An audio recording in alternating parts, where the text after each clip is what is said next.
Hello, kamusta ka at welcome back sa channel ko? Alam mo ba kung ano ang pinakanakakagulat sa maraming relasyon? Hindi yung may dumating na ibang tao. Hindi rin yung iniwan ka. Ang mas nakakagulat, pagkatapos niyang piliin ang iba. Darating ang araw na siya mismo ang kusang maghahanap ng daan pabalik sa'yo. Pero sandali lang, hindi ito tungkol sa paggawa ng paraan para habulin ka niya. Hindi ito tungkol sa paggamit ng love spell, mind games, or pagpapanggap na masaya ka kahit durog na durog ka na sa loob. Kasi ang totoo, ang mga ganyang bagay, panandalian lang ang epekto.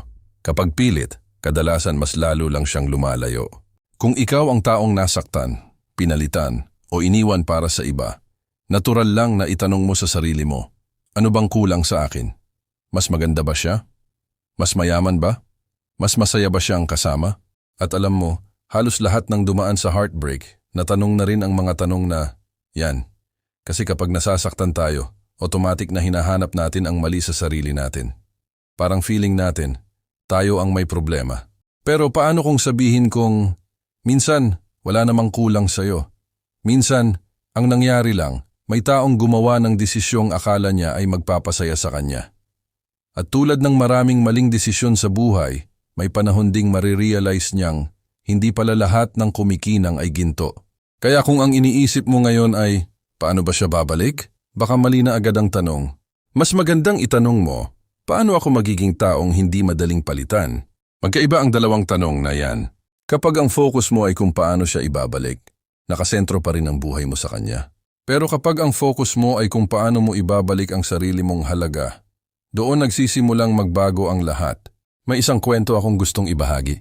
May isang lalaki na iniwan ng girlfriend niya pagkatapos ng 7 taong relasyon. Wala nang paliwanag. Ang sabi lang, kailangan kong hanapin ang sarili ko. Pagkalipas ng ilang linggo, nakita niyang may iba na agad.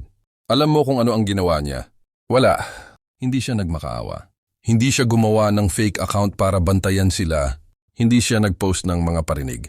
Hindi rin siya nag-upload ng mga picture para pagselosin ng ex niya. Sa halip pinili niyang ayusin ang sarili niyang buhay. Nag-exercise siya. Nag-aral siya ng bagong skills. Mas naging close siya sa pamilya. Mas naging maayos ang trabaho niya. Unti-unti, bumalik ang dating kumpiyansa niya. At makalipas ang halos 1 taon, biglang nag-message ang ex niya. Ang tanong, ano ang nagbago? Hindi yung babae, yung lalaki. At doon nagsisimula ang unang sikreto. Kapag gusto mong may bumalik sa buhay mo, huwag mong gawing sentro ang pagbabalik niya. Gawin mong sentro ang pagbabalik ng dating ikaw. Kasi aminin natin, nung iniwan ka, parang may nawala sa pagkatao mo. Nawala ang confidence, nawala ang gana, nawala ang excitement. Parang bawat umaga, ang unang pumapasok sa isip mo ay siya. Pero hindi dapat doon magtatapos ang kwento mo. Kasi ang taong tunay na kaakit-akit ay hindi yung laging available. Hindi rin yung laging naghihintay. Ang tunay na attractive ay yung taong kahit nasaktan, marunong pa ring tumayo. Napansin mo ba? Kapag may taong sobrang naghahabol, kadalasan mas lalo siyang hindi pinapansin. Pero kapag may taong tahimik lang, pero kitang-kita mong umaangat ang buhay, doon nagsisimulang magtanong ang iniwan niya, bakit parang okay na siya? Bakit parang hindi na niya ako kailangan? At doon nagsisimulang gumana ang curiosity. Hindi dahil gusto mong manipulahin siya, kundi dahil natural na naaakit ang tao sa taong may direksyon sa buhay. Kaya ang unang gawin mo ay ibalik ang respeto mo sa sarili. Kapag nag-message siya, huwag kang sumagot agad sa loob ng 5 segundo na parang buong araw kang naghihintay. Kapag nakita mong online siya, huwag mong bantayan bawat galaw niya. Kapag may nalaman kang may problema sila ng bago niya, huwag kang matuwa. Bakit? Kasi ang respeto sa sarili ay hindi lang ipinapakita sa harap ng ibang tao. Nakikita rin ito sa mga desisyong ginagawa mo kapag walang nakakakita. May kasabihan nga, ang puno na maraming bunga hindi kailangang sumigaw para mapansin. Ganon din ang isang taong may self-worth. Hindi niya kailangang ipilit ang presensya niya. Hindi niya kailangang ipaalala araw-araw na mahal siya. Alam niya ang halaga niya kahit walang nagpapatunay. At ito ang pangalawang bagay na madalas nakakalimutan ng maraming tao. Itigil ang pagpapakita na hindi ka okay para lang maawa siya. Minsan kasi, ang iniisip natin, kapag nakita niyang umiiyak tayo, babalik siya. Kapag nakita niyang hindi tayo makakain, baka mag-guilty siya. Kapag lagi tayong nagpo-post ng malungkot na quotes, baka isipin niyang mahal pa natin siya. Pero sa totoo lang, kadalasan kabaligtaran ang nangyayari. Kapag nakita ng isang tao na umiikot pa rin ang buong mundo mo sa kanya, nawawala ang excitement. Kasi alam niyang anumang oras nandyan ka lang. Hindi ito pagiging cold. Hindi rin ito pagiging prideful. Ito ay pagpili na huwag sirain ang sarili mong dignidad para lang sa taong kusang umalis. May malaking pagkakaiba ang pagmamahal sa pagiging desperado. Ang taong nagmamahal marunong maghintay kung kailangan. Pero ang taong desperado, handang isuko pati respeto sa sarili para lang huwag maiwan. At tandaan mo ito, hindi ka magiging mas mahal dahil mas marami kang isinakripisyo. Nagiging mas mahalaga ka kapag alam mong hanggang saan lang ang kaya mong ibigay nang hindi nawawala ang sarili mo.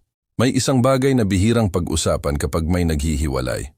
Akala kasi ng marami, ang dahilan kung bakit bumabalik ang isang tao ay dahil bigla siyang na-realize na ikaw talaga ang mahal niya. Minsan, oo, nangyayari iyon.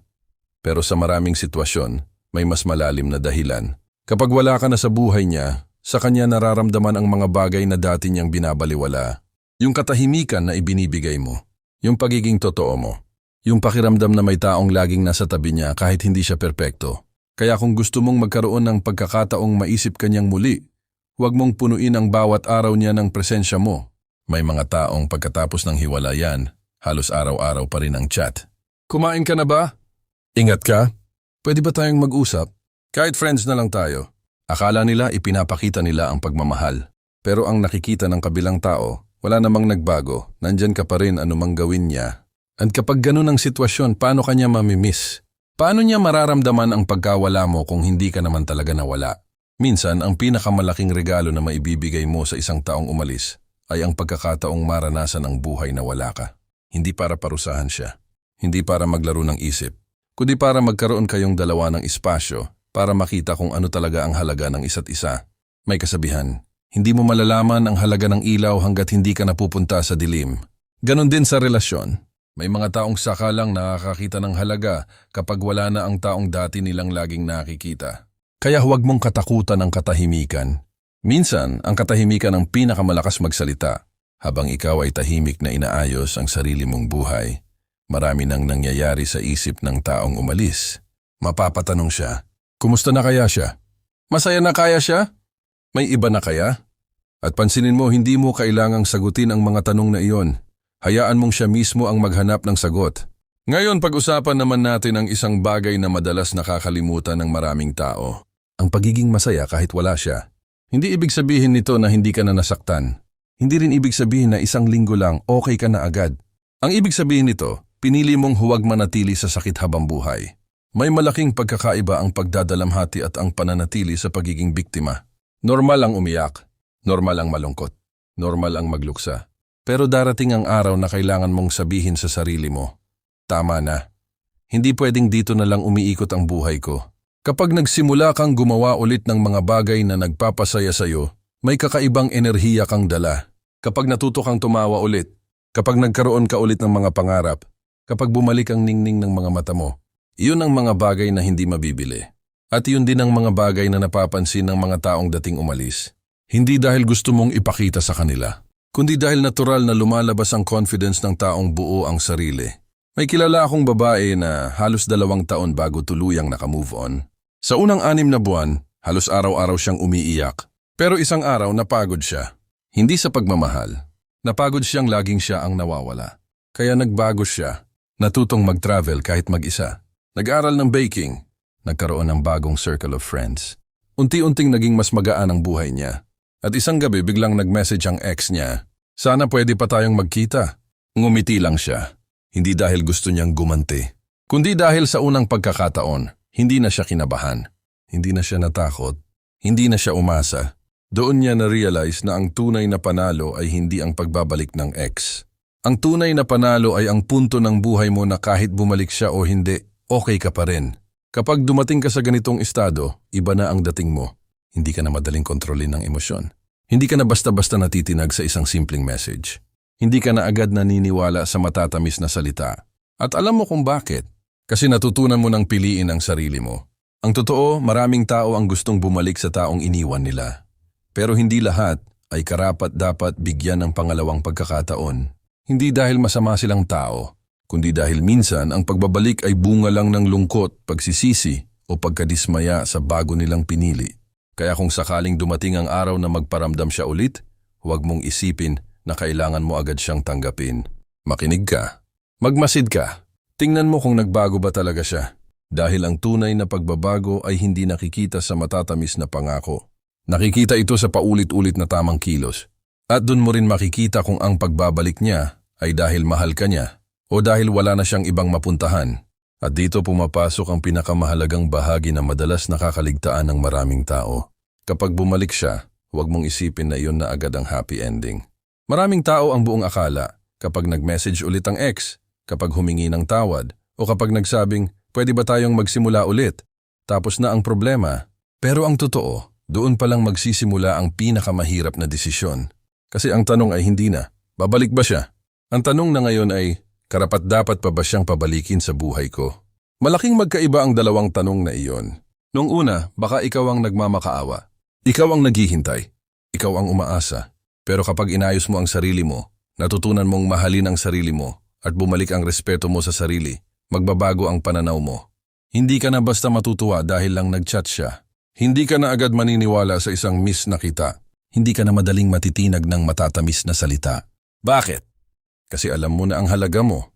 At ang taong alam ang halaga niya, hindi basta nagbibigay ng pangalawang pagkakataon ng walang pagbabago. May kasabihan na, ang basag na salamin, kahit idikit mo pa, makikita mo pa rin ang bitak. Hindi ibig sabihin nito na imposible nang maayos ang isang relasyon. Ang ibig sabihin lang, kailangan ng oras, pagsisikap, at totoong pagbabago para muling mabuo ang tiwala. Hindi sapat ang sorry. Hindi sapat ang nagkamali lang ako. Hindi sapat ang ikaw pa rin ang mahal ko. Ang mga salitang iyon ay maganda pakinggan. Pero mas mahalaga pa rin ang ginagawa kaysa sa sinasabi. Kung dati siyang madaling magsinungaling, tanungin mo ang sarili mo, naging tapat na ba talaga siya? Kung dati kang pinapabayaan, ipinapakita ba niya ngayon ang respeto at pagpapahalaga? Kung dati kanyang iniwan noong mahirap ang sitwasyon, ano ang magpapaniwala sa iyo na hindi na niya iyon uulitin? Hindi ito pagiging mapaghinala. Ito ay pagiging matalino. Kasi ang pagmamahal ay hindi lang tungkol sa puso. Kasama rin dito ang isip. Kapag puso lang ang pinairal mo, baka maulit lang ang parehong sakit. Pero kapag pinagsama mo ang pagmamahal at karunungan, mas malaki ang tsansa mong magkaroon ng mas maayos na relasyon, sa kanya man o sa ibang taong darating. At kung sakaling hindi na talaga siya bumalik, tanungin kita, may nabawas ba sa halaga mo bilang tao? Hindi! Mas mabuti ka pa rin. Mas mahalaga ka pa rin. Mas karapat-dapat ka pa rin sa pagmamahal na hindi kailangang ipaglaban araw-araw. Kasi ang tamang tao, hindi ka pipiliin dahil wala na siyang ibang option. Pipiliin ka niya dahil ikaw ang gusto niyang makasama.